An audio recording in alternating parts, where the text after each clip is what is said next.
कि मानव आपका सुंदर मंदिर का निर्माण हो गया, आपकी सुंदर पलंग का निर्माण हो गया, आपकी सुंदर गद्दे तकिया रजाई का निर्माण हो गया। आगे पॉइंट सुनिए। जब भी तू मेरे श्याम को बुलाए, कभी आने में वो देर ना लगाए।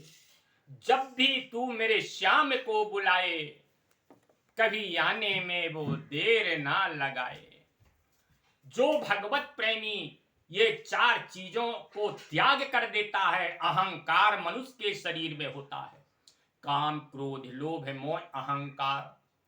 अगर मेरे परमात्मा को अगर अपने पास बुलाना है, हर संकट में बुलाना है, तो ये चार चीज का आपको त्याग करना होगा।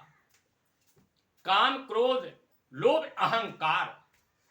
जो प्राणी इन चीजों को त्याग करके मेरे गोविंद का अहंकार करता है, बहुत से ऐसे भगवत प्रेमियों ने मेरे गोविंद का स्मरण किया, तत्काल मेरे गोविंद उनके सामने खड़े मिले। जिस प्रकार से उनके सामने खड़े मिले, उसी प्रकार से आपके सामने भी मेरे गोविंद खड़े मिलेंगे। मैं भुजा उठा करके कहता हूं।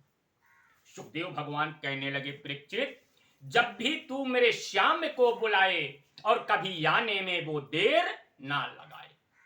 भक्त प्रहलाद को देखिए, मेरे भक्त प्रहलाद के सामने मेरे गोविंद खड़े मिले, हनुमान जी के सामने मेरे गोविंद खड़े मिले, मीरा के सामने मेरे गोविंद खड़े मिले, सुदीक्षण महाराज जी के सामने मेरे गोविंद खड़े मिले, और कहां कहां आप प्रमाण लेंगे। जब भी तू मेरे श्याम को बुलाए, कभी आने में वो देर ना लगाए।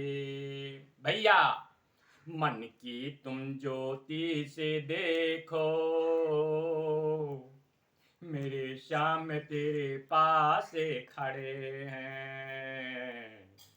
जब भी मेरे श्याम को तू देखो, मेरे श्याम तेरे पास खड़े हैं। परमात्मा को प्राप्त करने के लिए, परमात्मा का दर्शन करने के लिए मनुष्य के पास तीसरे नेत्र की जरूरत पड़ता है। अगर आप चाहें कि ये हम नेत्रों से भगवान का दर्शन कर लें, तो इन नेत्रों से भगवान का दर्शन आप नहीं कर सकते। इन नेत्रों से आप अपने परिवार का दर्शन कर सकते हैं, आप अपने धन और दौलत का दर्शन कर सकते हैं। संसार में अत्याचार पखंडियों का दर्शन कर सकते हैं, केवल ये नेत्रों से। मेरे परमात्मा का दर्शन करने के लिए मनुष्य के शरीर के अंदर दिव्य ज्योति बताया गया है, जो मन की ज्योति से जिस जिस भगवान के परम भक्त ने देखा, मेरे गोविंद उनके सामने और खड़े मिले। अगर मेरे परमात्मा का दर्शन चाहते हैं, तो दोनों नेत्रों को बंद करके इस शरीर के अंदर जो तीसरे नेत्र बताए गए हैं, उन मन की ज्योति से जब भी प्राणी जब देखेगा, तो मेरे गोविंद तत्काल उस प्राणी के सामने खड़े मिलेगा। इसमें संदेह की बात नहीं है। इस प्रकार से सुंदर सुखदेव भगवान जो हैं और राजा परीक्षित को जो भगवान कपिल ने सुंदर जो मार्गदर्शन दिया, सरस्वती नदी के किनारे अपने माता देवहूति को वही सुंदर मार्गदर्शन जो है राजा परीक्षित को सुखदेव मुनि जो हैं सुंदर गंगा के किनारे और सुंदर मार्गदर्शन जो है और देने लग जाते। ये मानव शरीर बड़ी कठिन से और बड़ी विलंबता से प्राप्त होता है। इसलिए जिसको अगर मानव का शरीर मिल गया हो भगवत प्रेमियों, तो अच्छे ही कार्य करो, माता पिता की सेवा करो, संत ब्राह्मणों की सेवा करो और सदैव मेरे गोविंद का नाम का जप करती रहो। ये श्वासा भी जो चल रहा है ना, ये भी गिनती से चल रहा है। 32,000 24 घंटे में श्वासा निकलना और बाहर जाना।